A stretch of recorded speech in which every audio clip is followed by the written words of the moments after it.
Hello everyone and welcome back to the channel. कैसे हो आप सभी? आई होप सब अच्छे होंगे और अच्छे से पढ़ाई कर रहे होंगे। आज बहुत टाइम बाद वीडियो डल रही है, तो चलो शुरू करते हैं हमारे टॉपिक के साथ। जो हमने छोड़ा था, कहाँ छोड़ा था हमने? पॉलिनोमियल आइडेंटिटीज पढ़ रहे थे हम, उसी को कंटिन्यू करते हैं। देखो, हमने लास्ट में जो पढ़ी थी वो थी a प्लस बी का होल स्क्वायर और a माइनस बी का होल स्क्वायर। हमने a प्लस बी और a माइनस बी भी देख लिया था, है ना। हमने ये तीन आइडेंटिटीज देख ली थी। अब देखो, जो a प्लस बी का होल स्क्वायर है ना, और a माइनस बी का होल स्क्वायर, इसी टाइप की एक और होती है। क्या? a प्लस वन अपॉन ए का होल स्क्वायर। अगर कहीं पे a प्लस वन अपॉन ए का होल स्क्वायर है, तो इसको भी आप ये कर सकते हो, a प्लस बी का होल स्क्वायर। तो हमें पता है a प्लस बी का होल स्क्वायर क्या होता है? a square plus B square. b क्या है यहाँ पे? वन अपॉन में a का स्क्वायर प्लस 2a और b क्या है? One upon A. तो यहाँ पे a से a कैंसिल हो गया, डिवाइड हो गए, वन ही बचा। तो आपका फॉर्मूला क्या आ गया? a square plus one upon A square plus 2। ठीक है, सेम यही चीज किस में अप्लाई होगी? अगर यहाँ पे होता a माइनस वन अपॉन ए का होल स्क्वायर, पर वहां पे प्लस 2 की जगह क्या आ जाता? माइनस 2 आ जाता, माइनस 2। ठीक है, आई होप ये आपको क्लियर होगा कि यहाँ पे प्लस 2 और माइनस 2 क्यों है, क्योंकि ये a से तो कट गया, तो हम पे सिर्फ यही बचता है। और अगर ये होगा a plus B A minus B, तो ये कैसे होगा? a plus one upon A minus one upon A plus B A minus B. तो ये कितना हो जाएगा हमारा? A square minus B square. ठीक है, आई होप ये क्लियर होगा। लास्ट वीडियो में मैंने तुम्हें बोला था कि इसमें कैसे कैसे क्वेश्चंस आते हैं, हमने वो देखे थे। ठीक है, एक दो टाइप के क्वेश्चंस बचे हुए थे। इस वीडियो में कंप्लीट देखते हैं क्या क्या क्वेश्चंस बनते हैं, क्या क्या बनता है। ठीक है, चलो शुरू करते हैं। यार रुको रुको, एक बारी मैं तुम्हें a प्लस बी का होल क्यूब भी बता देती हूँ, तब क्वेश्चंस देखते हैं। अब देखो, a प्लस बी का होल क्यूब। ठीक है, अब a प्लस बी का होल क्यूब का जब हम इसको खोलते हैं तो हमारा आता है a cube plus B cube plus 3ab a plus B. अब ये आया कैसे?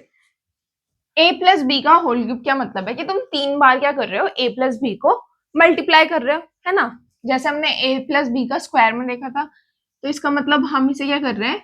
3 टाइम्स मल्टीप्लाई कर रहे हैं। ये 2 बार है, तो मैं इसको ऐसे लिख सकती हूँ, a प्लस बी का होल स्क्वायर और फिर multiply by a plus B. हम इसको ऐसे लिख सकते हैं, a प्लस बी का होल स्क्वायर कितना होता है?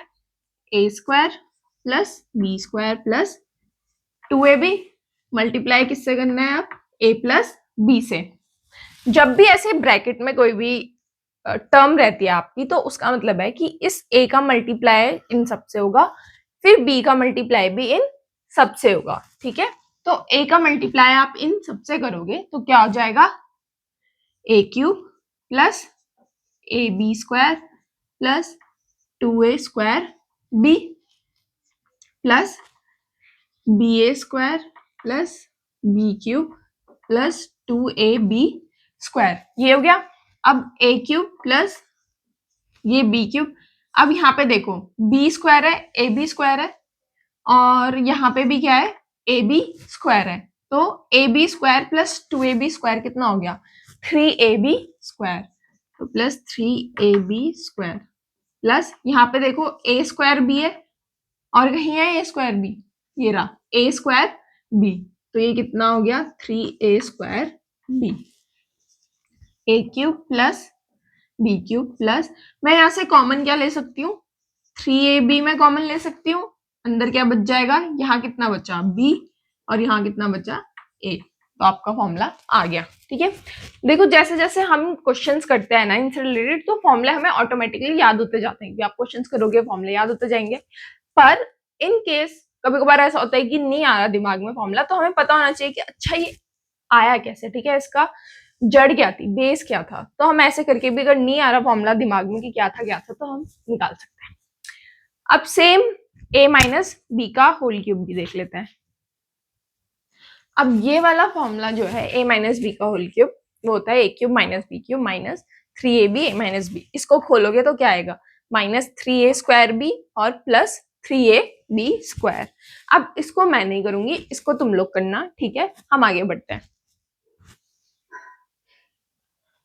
अच्छा ये क्वेश्चन देखो, उसने हमें a प्लस बी की वैल्यू दी है, उसने हमें ए बी की वैल्यू दी है। अब हमें फाइंड क्या करना है, a² प्लस b²। सॉरी, देखो जो आइडेंटिटीज होती है ना वो याद करना इजी होता है, ठीक है, मतलब याद हो ही जाती है वो। बट जो मेन प्रॉब्लम होती है वो होती है कि हमें उसे सही तरीके से अप्लाई करना भी आना चाहिए। सिर्फ याद करके तो क्या ही करेंगे, है ना। अब हमने नॉर्मल क्वेश्चन तो देख लेते, मतलब सिंपल क्वेश्चन तो देख लेते कि भाई a प्लस बी का होल क्यूब दिया है, हमें फाइंड आउट करना है। बट देखो अब यहाँ क्या कह रहा है, हमें a प्लस बी की वैल्यू दी है और ए बी की वैल्यू दी है, हमें निकालना क्या है, a² प्लस b² निकालना है। a² प्लस b² तुम्हारा कौन से फॉर्मूले में आता है, a प्लस बी का स्क्वायर और a माइनस बी का होल स्क्वायर, इन दोनों में ही आता है। पर हमें यहाँ वैल्यू किसकी दी है, a प्लस बी की वैल्यू दी है। तो मतलब ये यहाँ पे अगर हम a प्लस बी का होल स्क्वायर लगाएंगे तो हम पे ये तो आ जाएगा a² plus b² minus sorry plus 2ab, है ना। हमें किसकी वैल्यू चाहिए, सिर्फ इसकी। तो मैं इसको इधर भेज दूंगी 2ab को, उसका कुछ काम नहीं है इधर। a प्लस बी की जगह मैं क्या लिख सकती हूँ, 3 का स्क्वायर माइनस 2, ए बी की जगह मैं क्या लिख सकती हूँ, 2 is equals to a² plus b²। 3 3 जा 9 माइनस 2 2 जा 4 is equals to a² plus b²। तो तुम्हारी कितनी वैल्यू आ गई, 5 आ गई a² प्लस b² की वैल्यू। ऐसे कुछ भी आ सकता है, मान लो यहाँ पे वो बोल दे कि a माइनस बी की वैल्यू फाइंड करो, ठीक है, पर फिर वो सीक्वेंस में होंगी चीजें। अब जैसे a² प्लस b² की वैल्यू पता है हमें कितनी है, 5 है, तो मैं यहाँ से a माइनस बी की भी वैल्यू निकाल सकती हूँ। a माइनस बी का होल स्क्वायर में भी तो आता है ना हमारा a² प्लस b², है ना, और ए बी की वैल्यू भी हमें गिवन है, तो मैं यहाँ से a माइनस बी की वैल्यू भी ऐसे निकाल सकती हूँ। ऐसी तरह के तुम्हारे बहुत सारे क्वेश्चन आते हैं, और टाइप के भी देखते हैं। अब देखो यहाँ पे क्या है, 4x² माइनस 20y² अब तुम लोग इसको करने की कोशिश करना, ठीक है, तो पॉज करके कर लेना। अब अगर तुमने ये किया है 4x प्लस 25 और 4x माइनस 25, y भी है यहाँ पे, ठीक, तो तुमने बिल्कुल गलत किया है। क्यों, क्योंकि ये जो स्क्वायर है ये x और y के साथ है, तो ये मत करके आना, ये गलत हो जाएगा। अब देखो तुम 4x को क्या लिख सकते, 4x² को क्या लिख सकते हो, 2x का होल स्क्वायर माइनस इसको हम क्या लिख सकते हैं, 5y का होल स्क्वायर, ये लिख सकते हैं। अब बन गया ये a² माइनस b², तो a प्लस बी और a माइनस बी। इसमें जनरली ये गलती बहुत करते हैं कि हम क्या कर लेते हैं, अगर यहाँ पे स्क्वायर है तो हमें लगता है अच्छा a² माइनस b² है, तो ऐसा नहीं होता है, ठीक है। यहाँ पे ये स्क्वायर किसके साथ है, अगर ये ऐसे होता, अगर ये ब्रैकेट में होता तब करते तुम, ये भी ब्रैकेट में होता तब हो जाता, ठीक है, a² माइनस b², पर ब्रैकेट नहीं था ना ऐसा कुछ, तो ये स्क्वायर किसके साथ था, सिर्फ x और y के साथ था। और देखो अब ये वाला क्वेश्चन देखो, वो क्या कह रहा है, 2x माइनस 3y प्लस 5 और 2x माइनस 3y माइनस 5, है ना। तो जब a² माइनस b² में क्या होता है, a प्लस बी और a माइनस बी, यही होता है। तो अगर मैं इस पूरे को a मान लूं, ठीक है, 2x माइनस 3y को मैं क्या मान लेती हूँ, a मान लेती हूँ, और 5 को मैं क्या मान लेती हूँ, b मान लेती हूँ। तो यहाँ पे देखो a प्लस b और a माइनस b बन रहा है ना, a प्लस बी और a माइनस b, और a plus B a minus b किसका फॉर्मूला होता है, a² माइनस b² का। तो a² क्या है, 2x माइनस 3y का स्क्वायर माइनस b² क्या है, 5 का स्क्वायर। अब हमें पता है a माइनस बी का होल स्क्वायर क्या होता है, a² प्लस 3 3 9, ये भी 4 होगा, माइनस 2ab, यही होता है। और ये कितना हो जाएगा, माइनस का 25, तो ये आ गया आपका 4x² प्लस 9y² माइनस 2 2 जा 4, 4 3 12, एक्स वाई माइनस का 25। ठीक है, जो ए स्क्वायर माइनस बी स्क्वायर वाला हम जो ये फॉर्मूला यूज करते हैं, जरूरी नहीं है कि आपकी जो टर्म है वो सिंगल ही हो। ठीक है, मतलब मोनोमियल ही हो। हम ए को दो टर्म भी हो सकती है उसमें। ठीक है, जैसे यहाँ पे था ना 2x माइनस 3y, ऐसा भी हो सकता है। बस आपको देखना पड़ेगा क्वेश्चन में 2x माइनस 3y और 2x माइनस 3y दोनों में बीच में माइनस का साइन था, इसलिए ये हमने एक मान ली। पर अगर ऐसा होता कि यहाँ पे प्लस का साइन है और यहाँ पे माइनस का साइन है, तो हम उसको नहीं ले सकते थे सेम, क्योंकि तब वो अलग अलग हो जाते हैं। सेम टर्म्स है 2x minus 3y 2x minus 3y, तो हम उस पूरे को a मान सकते हैं। ठीक, ये वाला क्वेश्चन देखो, कह रहा है x square plus 1 upon x की वैल्यू हमें ये दी है। मुझे क्या फाइंड आउट करना है, x माइनस 1 अपॉन एक्स और x cube minus 1 upon x cube की वैल्यू मुझे फाइंड करनी है।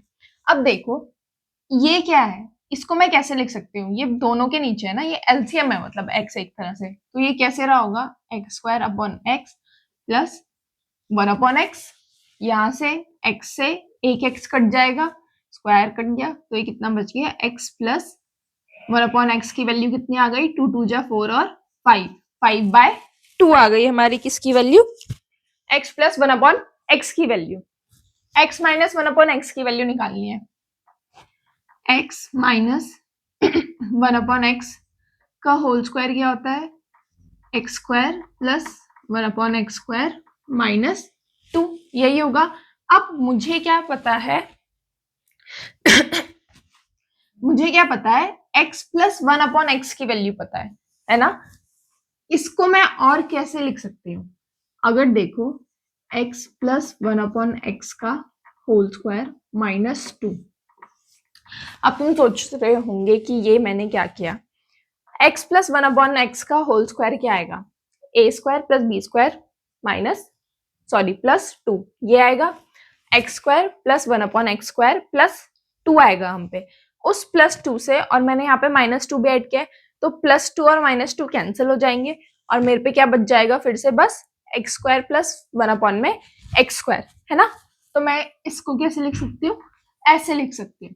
और ये बाहर जो माइनस 2 चल रहा है, ये वाला माइनस 2 मैंने खुद से ऐड किया है, और ये जो क्वेश्चन में मतलब था ही स्टार्टिंग से सॉरी। अब देखो ये x प्लस 1 अपॉन एक्स की वैल्यू मुझे पता है, x प्लस 1 अपॉन एक्स की वैल्यू कितनी है हमारी, 5 अपॉन 2, इसका होल स्क्वायर। अब माइनस 2 और माइनस 2 कितना हो गया, माइनस 4, तो ये कितना हो गया 25 अपॉन 4 माइनस 4, यहां से आ गया आपका कितना 25 माइनस 16 अपॉन 4, हमने एलसीएम लिया 4, तो ये आ गया 9 अपॉन 4। पर ये क्या है, x माइनस 1 अपॉन एक्स का होल स्क्वायर है कितना, 9 अपॉन 4, और मुझे क्या चाहिए, सिर्फ x माइनस 1 अपॉन एक्स। तो मैं ये स्क्वायर को इधर भेजूंगी तो क्या हो जाएगा, अंडर रूट हो जाएगा। तो x माइनस 1 अपॉन एक्स क्या है, अंडर रूट 9 अपॉन 4, क्या आएगा ये, प्लस माइनस 3 अपॉन 2, 3 का स्क्वायर रूट, सॉरी 9 का स्क्वायर रूट 3 होता है, और 4 का क्या होता है, 2 होता है। ठीक, ये मैंने फाइंड कर दिया, x माइनस 1 अपॉन एक्स की वैल्यू मैंने फाइंड कर दी। दूसरी वैल्यू तुम्हें क्या फाइंड करनी है, x cube minus 1 upon x cube की। X cube minus 1 upon x cube कहाँ आएगा तुम्हारा, x माइनस 1 अपॉन एक्स का जब होल क्यूब करोगे तो तुम्हारा ये आ जाएगा। अब ये वाला पार्ट तुम खुद से करना, ठीक। तो ठीक है,